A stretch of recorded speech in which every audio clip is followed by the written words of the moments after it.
Aujourd'hui, je vous convie à une balade au centre de la Terre, au-dessus des gorges de la Cesse, on est au bout de l'Hérault, du côté de l'Aude.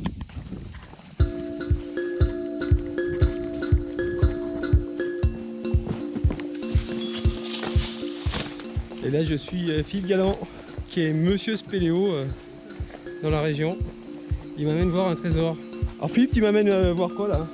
On va faire une belle balade souterraine. Et au bout de la galerie, il va y avoir des choses exceptionnelles. Des traces de spéléologues qui ont 8000 ans. Et ce qu'on va voir, il n'y a que 3 exemples dans le monde.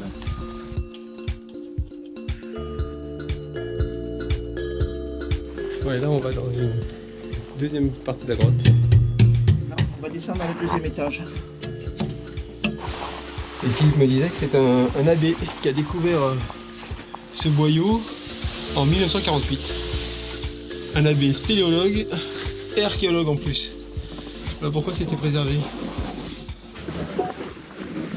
On descend de combien là? On va descendre de 25 mètres. Et donc là, tout le long du réseau, on a des traces d'ours des cavernes et de hyènes des cavernes. Ça, c'est un trou qui a été creusé par une hyène des cavernes pour dormir. Ce qui est spectaculaire, c'est que sur le côté, on a les traces de griffes de l'animal. Sur le sol, là. Il y a 12 000 ans, on aurait servi de manger. On se serait fait dévorer par les hyènes en colère.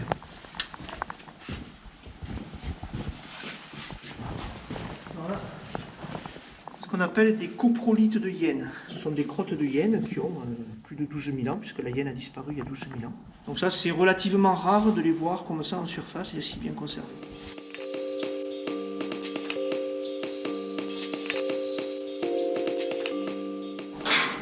On rentre dans la partie la plus sensible de la grotte. C'est un vrai privilège d'être ici et d'aller découvrir cette galerie des pas.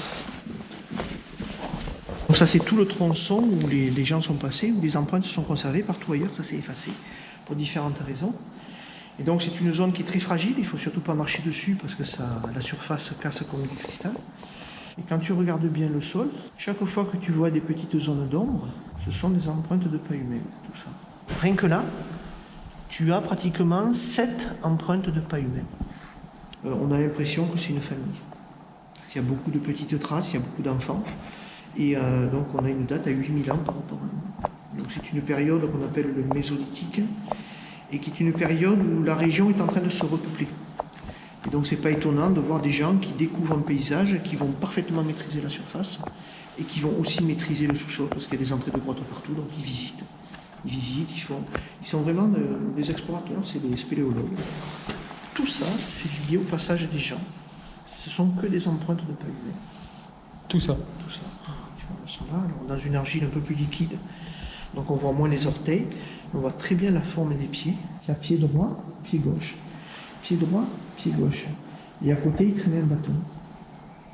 Et si tu remarques bien, tous les pieds droits sont dans l'axe de la marche et tous les pieds gauches sont ouverts vers l'extérieur.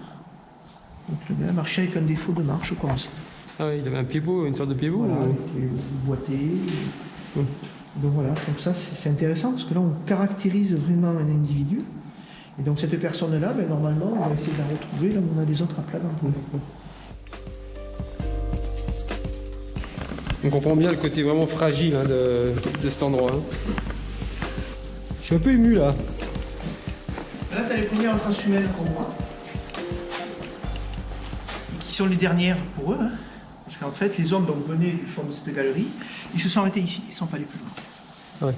Ils se sont arrêtés et là, ce qu'on voit, c'est une trace de torche préhistorique. Et en fait, l'hypothèse, après toutes les études qu'on a faites, c'est qu'ils se sont arrêtés ici sur autonomie.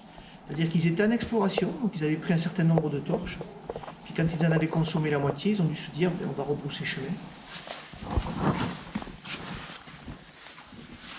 Donc imagine l'ours qui dormait là, et qui avec ses pattes a griffé la paroi d'argile. Incroyable.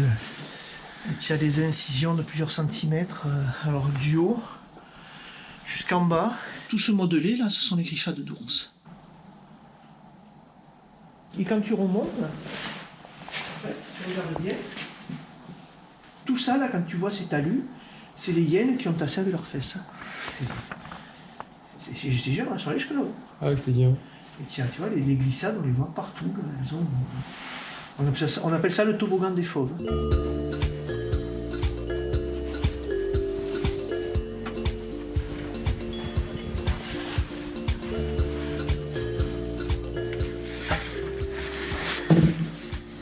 J'adore ton métier.